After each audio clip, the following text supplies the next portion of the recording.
Hoy quiero darte la bienvenida si es tu primera vez con nosotros y estás aquí. Quisiera invitarte a que, primero que nada, que te sientas en casa. Nuestro objetivo es que te sientas en casa y también hablar la verdad de Dios. Con esto dicho, bienvenido a tu casa, y al finalizar el servicio, si quieres más información de nuestra iglesia y de quiénes somos, te invito a que pases por las mesas. En la parte de atrás hay 2 mesas. Ahí puedes pedir información, pueden orar por ti y pueden darte información sobre grupos pequeños, que son pequeñas comunidades que ocurren en nuestros campos y ocurren en las casas de las personas, y puedes ahí hacer vida comiendo, estudiando la Biblia. Se reúne una vez por semana y son pequeñas comunidades que formamos, le llamamos grupos pequeños. Estamos en una serie que vamos a concluir hoy, que le hemos puesto Pregunto de parte de un amigo. En esta serie, Pregunto de parte de un amigo, hemos tratado preguntas difíciles. Hablamos sobre la política, hablamos sobre la realidad política en nuestra nación y en otras naciones, y dimos un marco teológico de pensamiento de cómo saber lo que es verdad y lo que es mentira, en una era donde la verdad y la mentira a veces cuesta definirla. También hablamos sobre lo que era la guerra y hablamos de razones de guerras, y nos damos cuenta que hay guerras que ocurren que son producto de defensa propia y cosas de este tipo también. Y hablamos también sobre guerras que ocurren por poder. También hablamos de lo que sería la inmigración la semana pasada, y logramos hacer un marco donde Dios literalmente está haciendo su historia en tu vida, y fue lo que hicimos la semana pasada. Pero hoy quiero hablarte sobre la verdad te hará libre. Oye, muy bien, la verdad te hará libre.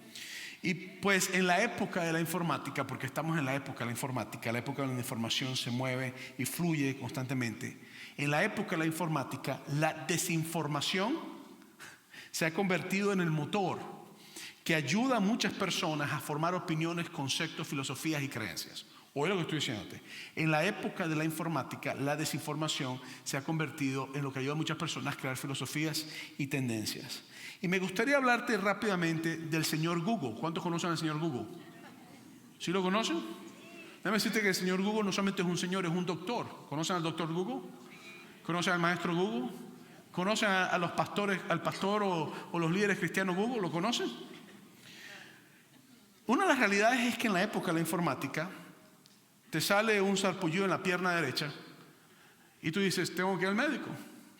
Pero antes de ir al médico, 2 o 3 noches antes, tú empiezas a estudiar las miles de razones por las cuales un sarpullido puede salir en la pierna. Y has llegado a la conclusión que ese sarpullido puede ser un cáncer maligno que te puede matar. Y llegas a tu médico después que has consultado al doctor Google por 3 noches consecutivas que te han quitado el sueño. Y llegas al médico que tiene 30 años de experiencia, en el cual ha visto miles y miles y miles y miles de pacientes, y aparte de eso también ha estudiado por muchos años la medicina y ha hecho sus pasantías en diferentes lugares. Y ya tú llegas a tu médico y ya tú le tienes diagnóstico, medicamentos que puede tratar, y tu médico tiene que contrarrestar al doctor Google, que sabe más que él o que ella. Pero vamos a salir un poquito de la parte médica, vamos a hablar sobre lo que sería el profesor Google. Hoy en día, ante la época de la informática, es más fácil hacer una búsqueda de 5 minutos para descubrir un tema que durar 3 o 4 años investigando y leyendo sobre un tema de diferentes opiniones. Entonces, a veces, con 5 minutos nada más que tengamos con el doctor Google, nos hacemos en expertos sobre el aborto, sobre adicciones, sobre los planetas, el espacio sideral, sobre el origen en la tierra y sobre lo que la Biblia dice también. Entonces, las personas antes tenían que leer mucho y leer y leer y leer y estudiar y meterse de lleno para poder entrar en opiniones y conceptos profundos de cosas. Hoy en día, con una búsqueda de 5 minutos, el erudito Google te enseña qué es lo que tú tienes que decir en una reunión. Vamos a lo espiritual. En la era de la informática ya no es necesario leer la Biblia. Tú con buscar una palabra que diga por lo menos y dijo Dios, y lo buscas en Google y te salen todos los textos bíblicos que te dicen y dijo Dios en la Biblia. Entonces, en la época de la informática se ha creado algo que se llama Chatbot TV o algo que tiene que ver con inteligencia artificial. Entonces llego yo, por ejemplo, o una persona puede llegar y escribir Lucas capítulo 5, Jesucristo haciendo tal cosa, predicar para hispanos, California, de 20 a 100 años, perspectiva bautista, pentecostal, metodista. Y en menos de 6 segundos, el pastor teólogo Google te da un mensaje para predicarlo en un domingo, sin la presencia del Espíritu Santo y lo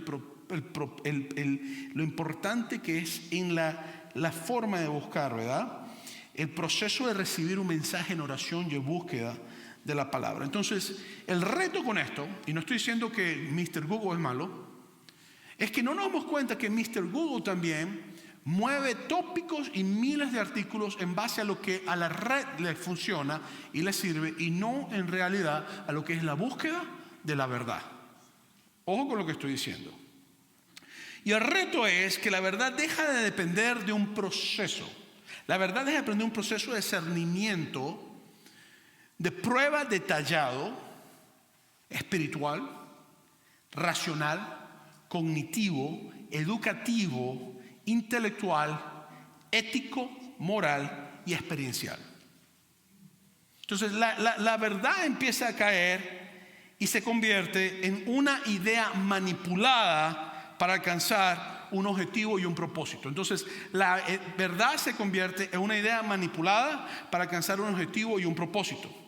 Y el objetivo es el que moldea la verdad, y no es la verdad la que moldea el objetivo. ¿Sí me estoy explicando o no? Entonces esto es algo que lo vemos nosotros en todas partes, y entonces nosotros tenemos la necesidad de discernir lo que es verdad y lo que es falso. Y quiero dejar esto muy claro: simplemente porque hayan conceptos verdaderos o hayan verdades dichas en un concepto que en su fundamento es falso, no lo hace verdad. Esto sí quiero dejarlo súper claro hoy. Entonces, algunos conceptos, especialmente en lo que son filosofías, en lo que son ideologías o pensamientos a veces políticos o pensamientos humanitarios que tienen que ver con ciertas verdades, pero que en su fundamento hay mucha mentira, a veces te mezcla la verdad con lo que es mentira, y los oyentes no nos queda otro sino que aprender a discernir lo que es verdad y lo que es falso. Y a veces están tan entrelazadas que no se pueden despegar una de la otra. Entonces, quiero dejar esto bien claro: simplemente porque un concepto contenga ciertas verdades no lo hace verdadero. Simplemente porque un concepto contenga ciertas verdades no lo hace verdadero.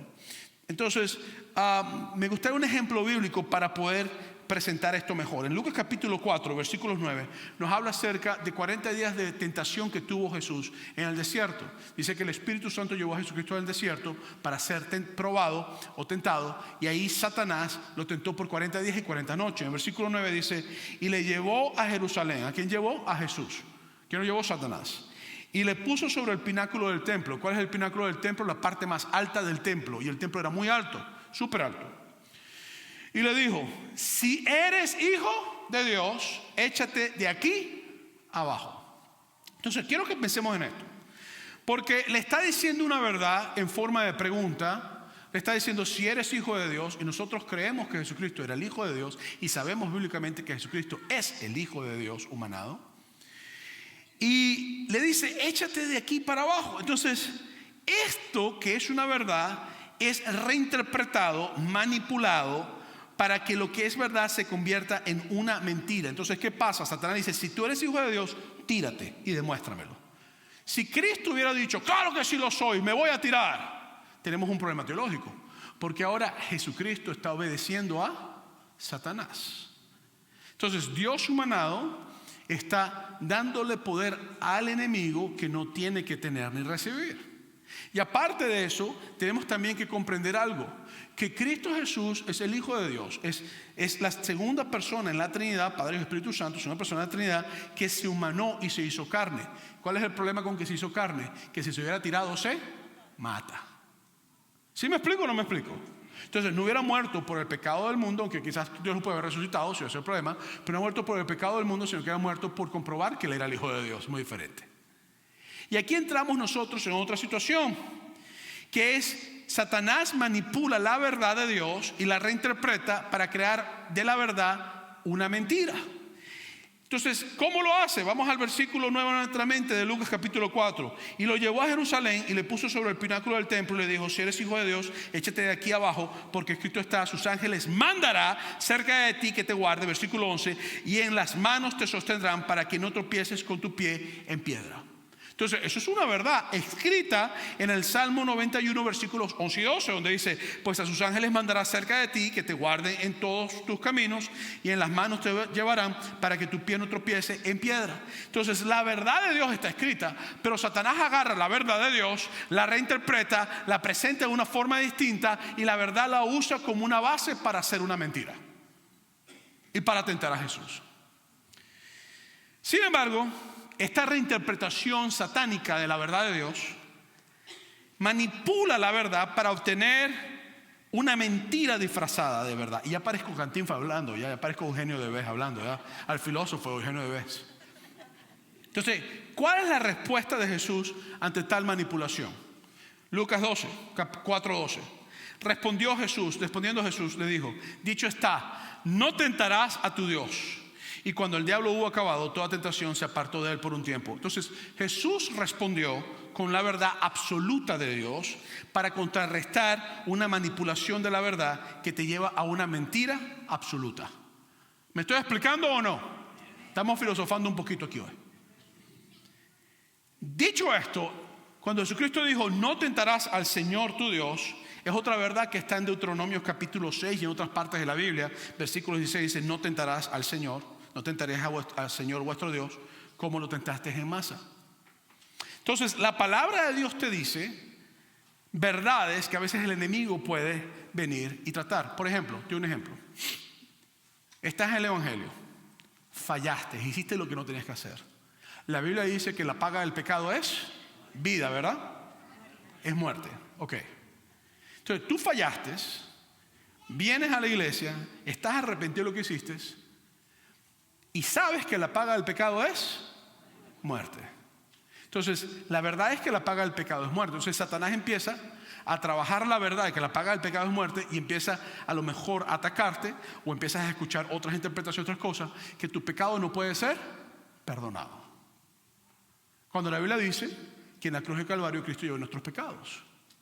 Entonces, yo no puedo permitir que la reinterpretación de la verdad de Dios, que es verdad, que ha sido manipulada para un objetivo de destrucción, se convierta en mi verdad, porque no lo es, ni mucho menos la verdad de Dios.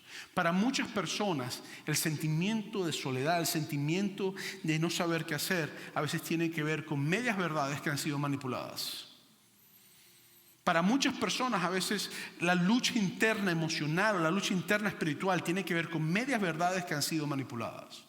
La pregunta que tú tienes que hacerte es: ¿cuál es la verdad absoluta de Dios? Tú siempre tienes que hacerte esa pregunta. ¿Cuál es la verdad que Dios realmente me dice? Y no una mala interpretación ni una manipulación que está llevando a otros tipos de cosas. Entonces, cuando nos seguimos moviendo en la Biblia, ya sabemos entonces de que Satanás probó a Jesucristo, intentó destruir a Jesucristo manipulando la verdad de Dios para convertirla en una mentira que hubiera sido catastrófica para todos nosotros. ¿Quiénes manipulan la verdad a veces de Dios, intencionalmente o no intencionalmente? Pastores y líderes cristianos de salvación. Lo vas a ver en contra de la mujer y la forma en que son, su ministerio, lo vas a ver contra sus vestimentas a veces, lo vas a ver también durante la época de la esclavitud, te manipulaban la verdad de Dios para justificar una esclavitud. Lo vas a ver a veces en quema de personas, aquí en los Estados Unidos, en otras partes, de una persona decían: pecaste esto, hay que quemar, y quemaban a las personas. ¿Me entiendes? Lo vas a ver también en asuntos contra los judíos y hasta los mismos padres de la iglesia. Estoy diciendo padres de los 1500, o sea, no estoy diciendo padres de la iglesia, o sea, personas que en los 1500, 1600, en los 400 antes de Cristo fueron gente que buscaron de Dios. Muchos de ellos en los 1500 estaban en contra de los judíos y estaban a favor de las matanzas de judíos en nombre de la verdad bíblica, que realmente no era verdad bíblica. A veces hay personas que te agarran y te dicen, y te hacen un concepto totalmente antibíblico y te dicen: pero en nombre de Dios lo vamos a hacer. Guerras en nombre de Dios, matanza en nombre de Dios, manipulaciones dentro de iglesias en nombre de Dios. Por eso es que está importante comprender nosotros y lograr discernir lo que es verdad. ¿Quién más lo hace? Los políticos lo hacen.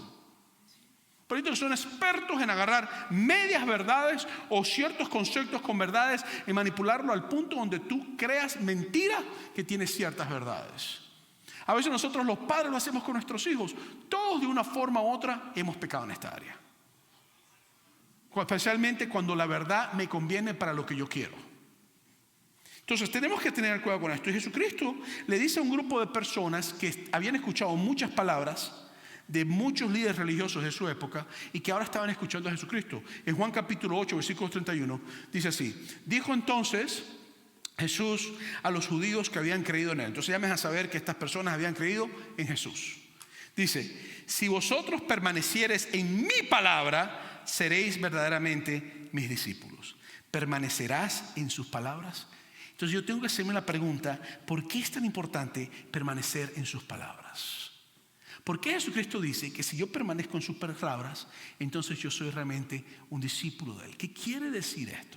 En primer lugar, toda acción, todo pensamiento, todo sentimiento están ligados a palabras.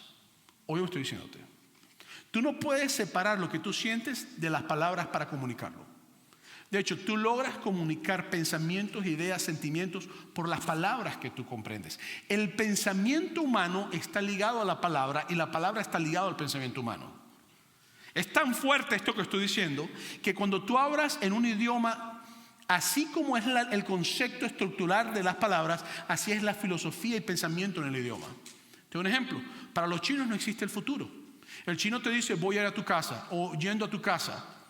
Lo que se ha descubierto es que los chinos, cuando inmigran a un lugar, y no estoy diciendo que vienen podridos en billetes o extremadamente llenos de dinero, sino que llegan a trabajar, ellos normalmente prosperan más financieramente que muchos de nosotros que tenemos el futuro en nuestro idioma. ¿Por qué? Porque yo digo, mañana lo hago. ¿Cuándo lo vas a hacer? Tú dices, mañana correré para la tienda. El chino no te dice eso, el chino te dice corriendo para la tienda.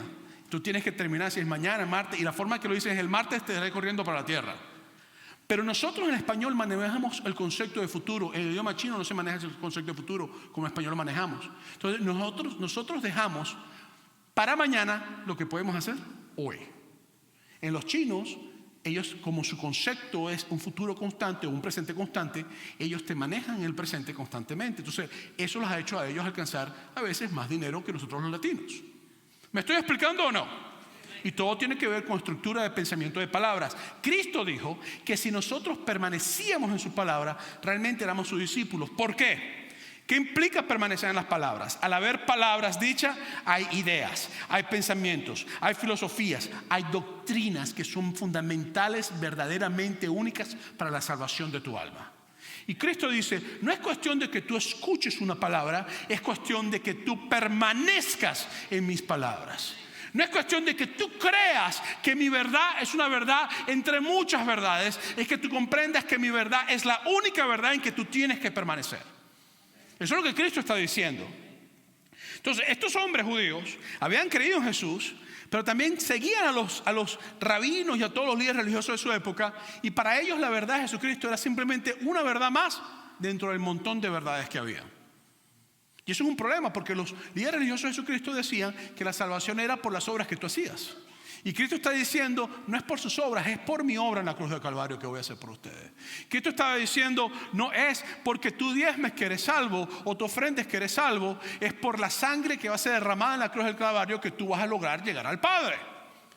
Entonces, estos decían, no, mientras más tú diezmes, más puedes alcanzar. Mientras más tú hagas, más tú puedes hacer. Cristo decía, no es así. Entonces, estos hombres escuchan a Jesucristo y Jesucristo le dice, es permanecer creyendo en sus palabras. Eso Cristo le dice, si tú permaneces en mis palabras, tú eres mi discípulo. No que creas que es una más del montón, le está diciendo Jesús.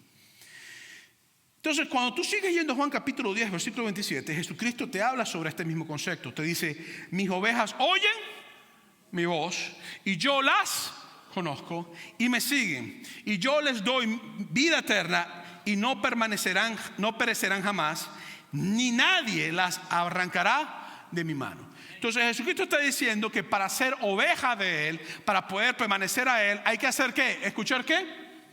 Su voz.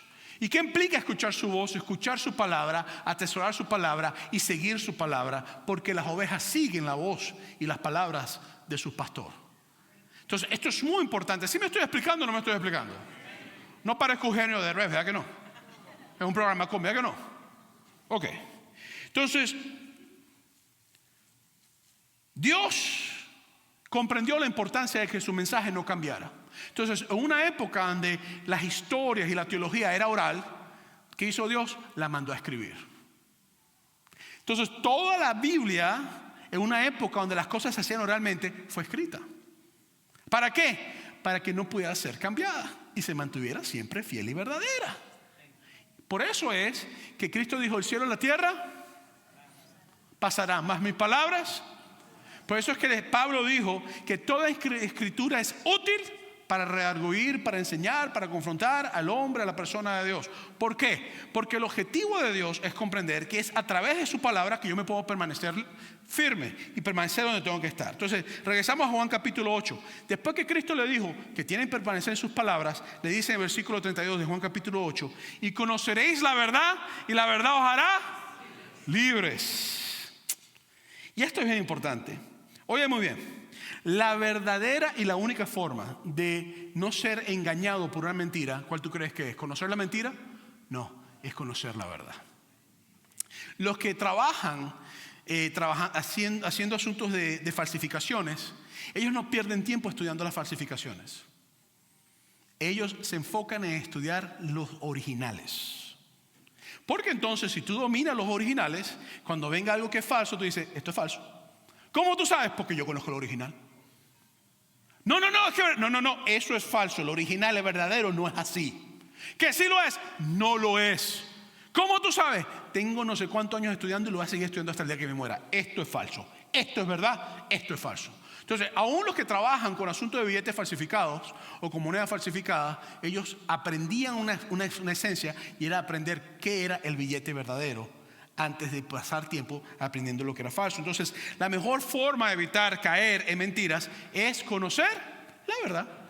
Es la única forma. La mejor forma de evitar caer en mentiras es conocer la verdad. Entonces, ¿qué pasa? Lo irónico de este texto es que estos tipos que habían creído en Jesucristo, cuando Jesucristo los confronta con su falsedad espiritual, ellos le responden a Jesucristo, versículo 33 de Juan 8.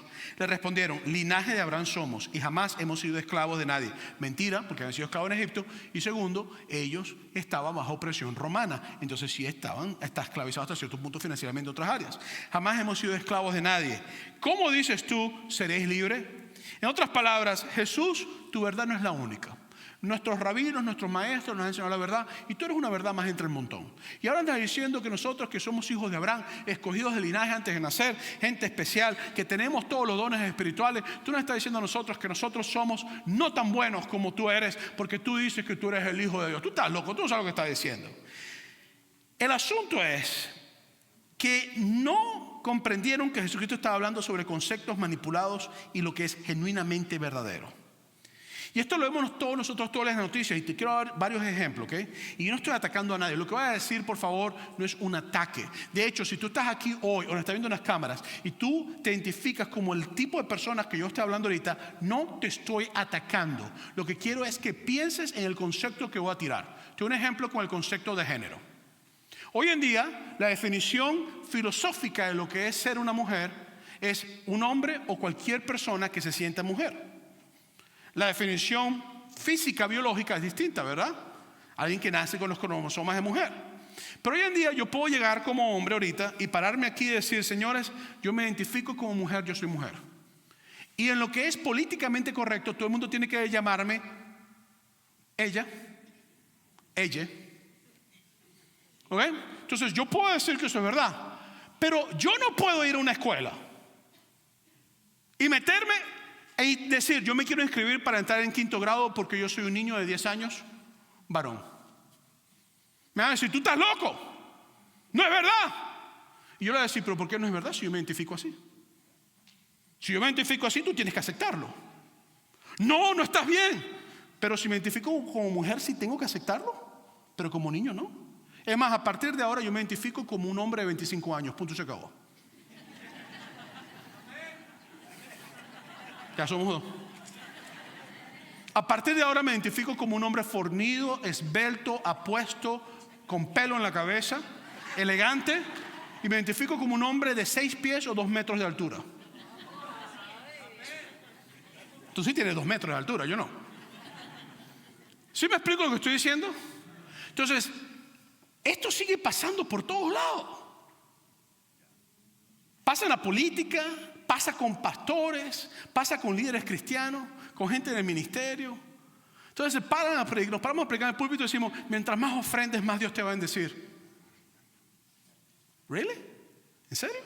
¿Eso es lo que dice la Biblia?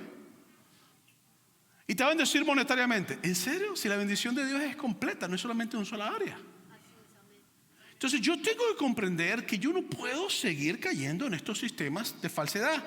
Y el asunto es que en el proceso hay muchas verdades, pero en su raíz hay más mentiras que verdad. Y yo tengo que comprender que hay metas y ambiciones a veces personales que moldean, y agendas políticas a veces, o agendas financieras que moldean una verdad, en vez de la verdad moldear la agenda. ¿Sí me estoy explicando o no me estoy explicando? Entonces, en la historia cristiana está lleno de esto. Yo no tengo que explicarles a ustedes esto, lo hemos hecho varias veces. Por eso es que la verdad de Dios verdadera es eterna y Jesús es la verdad de Dios. Jesucristo dijo, yo soy la resurrección y la vida. Jesucristo dijo, yo soy el camino y la verdad. Nadie viene al Padre si no es por mí. Entonces, la verdad eterna de Dios se humanó, se hizo hombre, caminó entre nosotros y se llama Jesús. Y yo tengo que comprender esto. Cuando Jesucristo confronta a estos individuos que habían creído en Él como una verdad más del montón, el versículo 34 de Juan 8 dice, Jesús les respondió, de cierto os digo, que todo aquel que hace pecado es esclavo del pecado. Y el esclavo no queda en casa para siempre, el Hijo sí queda para siempre. Así que si el Hijo os libertare, seréis verdaderamente libres. Entonces Jesucristo está diciendo, ustedes agarraron ciertas verdades con muchas mentiras para justificar sus malas acciones y decir que estaban bien. Por eso son esclavos. Si quieren ser libres, tienen que vivir en la verdad, no en verdades medias que crean mentiras para justificar una acción que está mal. ¿Sí me explico o no me explico? Por eso es que nosotros hicimos esta parte dentro de nuestra serie, porque el objetivo es que usted no escuche a un candidato político y se coma todo lo que le diga. El objetivo no es que un asunto de la retórica migratoria usted se coma todo lo que le diga, o un asunto de guerra se coma todo lo que le diga. Usted ha sido creado con Dios con la capacidad de pensar críticamente, no para criticar, sino de pensar críticamente con análisis, pero sobre todo con la verdad de Dios y con la palabra de Dios en su mano. Entonces tenemos que hacer eso. Por eso es que Pablo le dice a los Gálatas en el capítulo 1 de Gálatas, versículo 8, y voy a leer, está el 6, voy a leer 8, dice, mas si aún nosotros o un ángel del cielo os anunciar otro evangelio diferente al que hemos anunciado, sea anatema. La palabra anatema es maldito por Dios. Pablo le dice eso a los Gálatas porque los Gálatas, la iglesia de los Gálatas había entrado en una situación donde le estaban predicando un evangelio distinto al que es bíblico. Hoy te voy a pedir un favor. Si algún día yo me llego a parar aquí en este púlpito y empiezo a decir que Jesucristo no resucitó, no me hagas caso. Te voy a pedir un favor. Si algún día me pongo a predicar este púlpito y a decir que Jesús no es el Hijo de Dios, que no nació una virgen, que no viene de nuevo, me pongo a decir que Jesucristo no murió en la cruz realmente, hazme un favor, no me hagas caso. Ora por mí y por mi salvación, para que Dios me restaure. Si algún día yo me llego a parar aquí a decir que la salvación es por lo que tú haces y no por la cruz de Cristo en el Calvario, te pido un favor, ora por mí y no me hagas caso. No importa quién sea el que te lo diga, o si eres tú mismo, si tú estás predicando otro evangelio diferente al de la palabra de Dios, no puede haber bendición de Dios sobre tu vida. Punto, se acabó. No lo digo yo, lo dice la Biblia, y no solamente este texto, en muchos textos bíblicos a lo largo de todo el Nuevo Testamento y de todo el Antiguo Testamento. Por eso quiero invitarte a que como cristianos, varios puntos quiero que presentarte. El primero es, como cristianos tenemos que tratar tópicos o temas difíciles. Miren, señores, la Biblia está llena de tópicos difíciles. ¿De qué habla la Biblia? De la esclavitud. ¿De qué habla la Biblia? Del sexo en diferentes formas y de toda clase de sexo. ¿De qué habla la Biblia? De la inmoralidad sexual y la inmoralidad en todas las clases. De brujerías, de leyes, de política, de ética. Te habla de muerte, de pena de muerte, de derecho a la vida. Te habla sobre homosexualidad, sobre prostitución, sobre el chisme. Sobre el chisme. Te habla de la arrogancia, te habla del orgullo. Entonces, ¿por qué nosotros como cristianos siempre queremos escuchar tópicos de bendición financiera? ¿Por qué siempre queremos escuchar tópicos de que Dios nos va a proteger, nos va a prosperar y nos va a bendecir siempre? ¿Por qué no podemos hablar de tópicos difíciles? Cuando el mundo afuera no para de hablar de tópicos difíciles. Y no con la palabra de Dios en su mano, sino con diferentes verdades que han sido manipuladas para crear mentiras, para promover agendas financieras y políticas. ¿Sí me explico o no me explico? Entonces nosotros no podemos seguir como cristianos en lo que yo llamo La La Land, o cristianos Walt Disney, o cristianos Bambi. ¿Usted se acuerda de la película de Bambi? De Bambi, del venadito, ¿se acuerda? Los que no lo han visto tienen que verla. El cazador va a matar al papá y el venadito. ¡Qué lindo el cielo! El cielo es bonito. Y el cazador con el punto para meter el tiro al venadito. Y el venadito, ¡ay, el cielo es precioso! ¿Usted no puede ser así? Si usted tiene un cazador con una flecha, con una pistola para volarle la cabeza, usted no se pone, ¡qué lindo el cielo!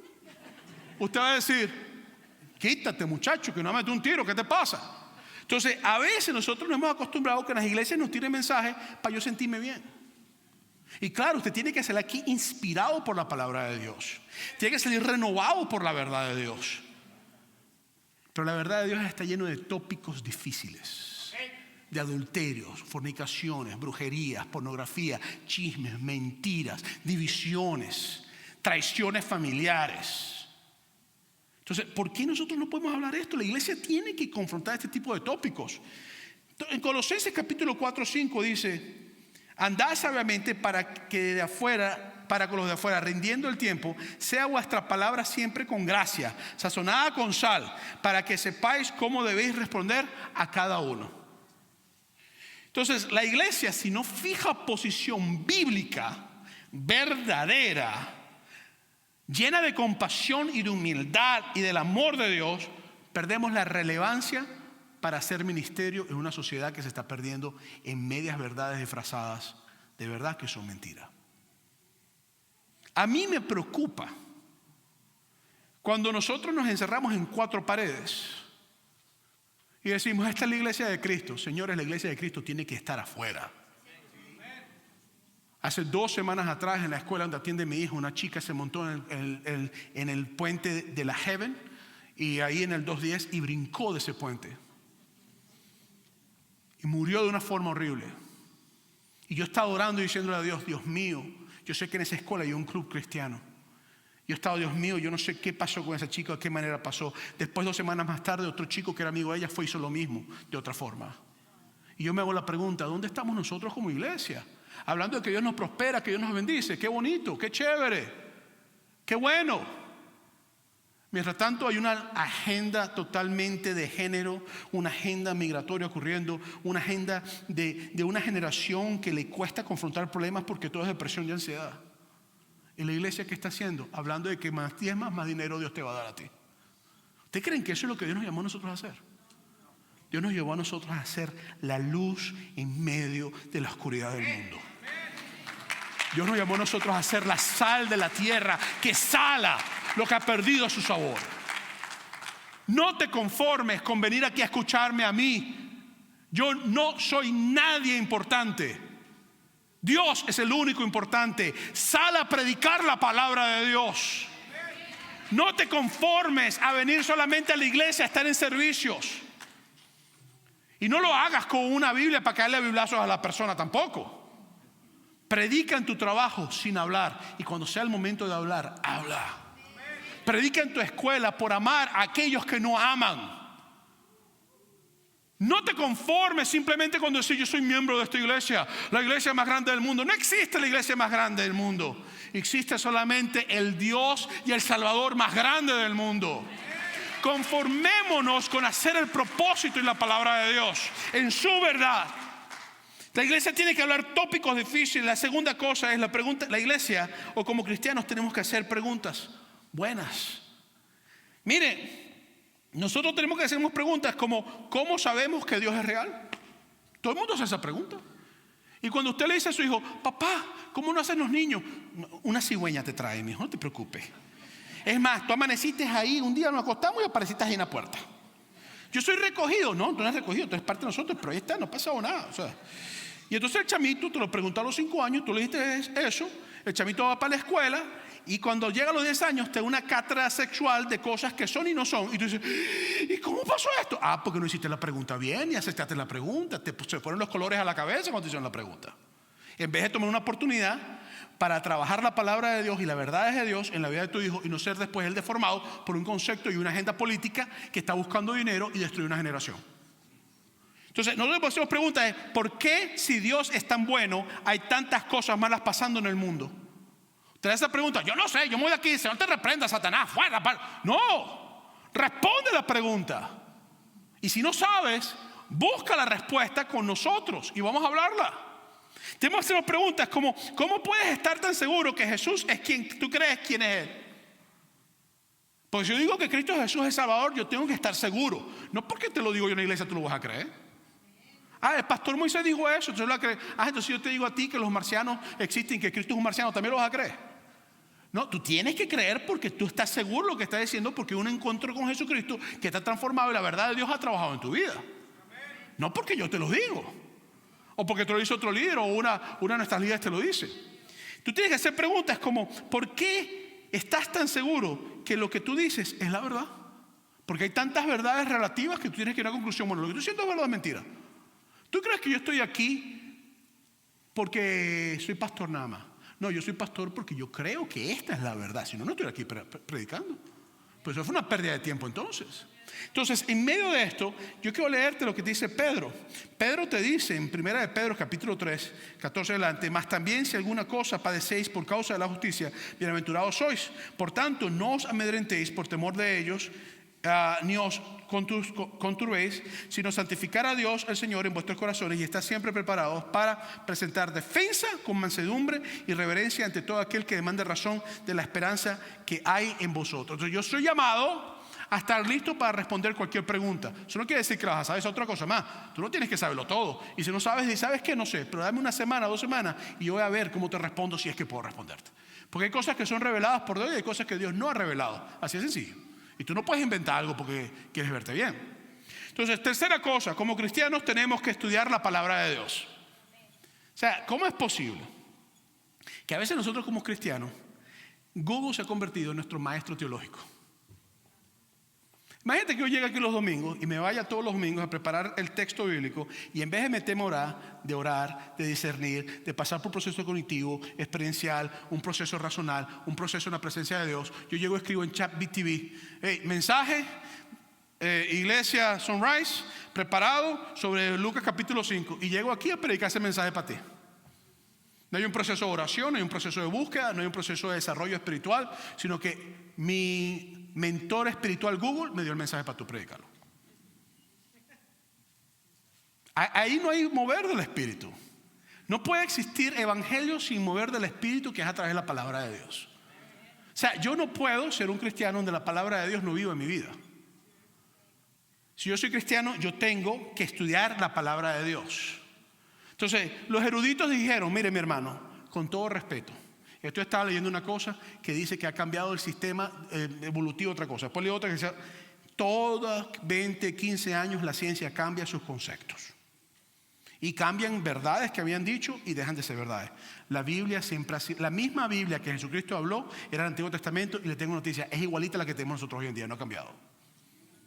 Entonces yo tengo que fijarme en la palabra de Dios y en la presencia del Espíritu Santo. Porque si no, yo no soy un cristiano. Yo lo que soy es una persona, una secta. Yo necesito estar claro en quién yo soy en Cristo y cómo yo me muevo. Entonces no seamos llevados por adoctrinamientos, por videos de YouTube, de Instagram, de TikTok, de Facebook y por supuesto mucho menos por los pastores Google. Yo estoy diciendo que no puedes ver una persona en las páginas de internet, puedes seguirlo, está bien, pero no puede ser tu relación con Cristo esa. Tu relación con Cristo eres tú con Dios y esto es muy importante. Entonces, echa raíz en la palabra. El Salmo 119, versículo 5 dice, lámparas a mis pies tu palabra y lumbrera a mi camino. En Hechos capítulo 17, versículo 11 dice, y estos eran más nobles que los que estaban en Tesalónica, pues recibieron la palabra con toda solicitud, escudriñando cada día las escrituras para ver si estas cosas eran así. Entonces, uno tiene que escudriñar las Escrituras. Entonces, siempre ante todo tópico difícil o todo concepto, hazte la simple pregunta: ¿qué dice la Biblia en cuanto a esto? ¿Qué dice la Biblia en cuanto a los marcianos? No dice nada, pastor. No dice nada, pero la Biblia te dice que habrán cosas que estarán pensados pensamientos. No te dice directamente, pues de otra forma. ¿Qué dice la Biblia en cuanto a la mujer, en cuanto al ministerio de la mujer? ¿Qué dice la Biblia en cuanto a las comidas, en cuanto a las prácticas? O sea, ¿qué dice la Biblia? ¿Qué dice la Biblia? Esto es sumamente importante. Y pues, por último, como cristianos, tenemos que creerle a la palabra. Porque si yo no le creo a la palabra, ya no solamente escudriñarla, si yo no le creo a la palabra, entonces, ¿quién soy yo? ¿Quién soy yo? Una persona en un grupo de personas que les gusta estar juntos y ya. Ahora, Jesucristo dijo que Él era la verdad. Y la Biblia dice en Juan capítulo 1, versículo 1, en el principio era la palabra, y la palabra se hizo carne, y la palabra era Dios. Y después dice que la palabra literalmente te dice que se encarnó, que se humanó. Dice que al principio era la palabra era con Dios y la palabra era Dios. Jesús es la palabra. Dios no solamente nos dio su palabra escrita, sino que Jesús, la segunda persona de la Santísima Trinidad, se hizo carne. Y esa palabra no solamente fue hablada en el principio en la creación, sino que fue hablada a tu vida el día que el Espíritu Santo te dijo: el Hijo de Dios dio su vida por ti. La palabra llegó. En esa cruz derramó su sangre por ti. La palabra llegó. Su sangre, ese sacrificio, te limpia de todo pecado. La palabra llegó. El Espíritu Santo quiere vivir en tu corazón. La palabra llegó. Los pensamientos empezaron a aceptar eso. Las filosofías empezaron a cambiar. El corazón empezó a ser transformado. Tu mente empezó a recibir la palabra. Y se acabaron las filosofías huecas. Y entraste en la verdad de Dios, que de tal manera amó Dios al mundo que envió a su Hijo unigénito para que todo aquel que en él crea no se pierda, mas tenga vida eterna. Entraste en la verdad de Dios, porque Dios muestra su amor para con nosotros, que aún nosotros siendo pecadores, Cristo murió por nosotros. Entraste en la verdad de Dios para que seamos hijos de Dios, hechos a su imagen y semejanza. Entraste en la verdad de Dios, donde dice literalmente que aquí las cosas viejas pasaron y todas son hechas nuevas. Entraste en la verdad de Dios. Y ya no es idiosincrasias o filosofías o pensamientos o políticos o teólogos o Mr. Google, sino que es el concepto de que el Hijo de Dios te ama, te quiere transformar y te ha empoderado para predicar su palabra, no con Biblia en mano partiendo la cabeza a nadie, sino por el amor del Mesías que se hizo carne, fue crucificado, resucitó y que viene de nuevo por su iglesia. Ese es el llamado de nosotros. Conoceréis la verdad y la verdad os hará libres. Conoceréis la verdad y la verdad os hará libres. Te invito a estar en pie. Quiero invitar a los compañeros de oración, por favor, que pasen al frente. Ya respondimos a todas las preguntas. Está en la comunidad de Facebook. Si alguien tiene una pregunta, como es la parte final de la serie, por favor agarra tu boletín y escribe en la parte de atrás, o dale al QR code y manda una pregunta y nosotros lo chequeamos esta semana y lo respondemos esta semana. Y terminamos con una serie de preguntas. Quiero invitar a los compañeros de oración, por favor, que pasen al frente. Y queremos abrir el altar para orar por cualquier necesidad que tú tengas. Óyeme, la Biblia dice que la oración de la persona justa puede mucho. Si tú no conoces a Jesús como tu Salvador, estás viéndonos en cámara hoy, no conoces a Jesús como Salvador, me gustaría invitarte a que tomes la decisión de darle tu corazón a Jesús. No hay nadie mejor para restaurar tu vida que Jesús. Es el único, y es el único que te lleva al Padre. Si tú quieres recibir a Jesucristo hoy y estás aquí o estás viéndonos en cámara, yo quiero, por favor, iglesia, inclina tu cabeza, cierra tus ojos. Y tú quieres recibir a Jesucristo, di conmigo esta simple oración que es simbólica y una confesión de fe. Padre, gracias por enviar a tu Hijo a morir en la cruz por mí. Recibo ese sacrificio y te doy gracias. Jesús, entra en mi corazón. Jesús, sana mi mente, sana mi vida. Gracias por todo lo que tú haces. A partir de hoy yo te proclamo mi Salvador y vivo para ti. En el nombre de Jesús te lo pido, Señor. Amén.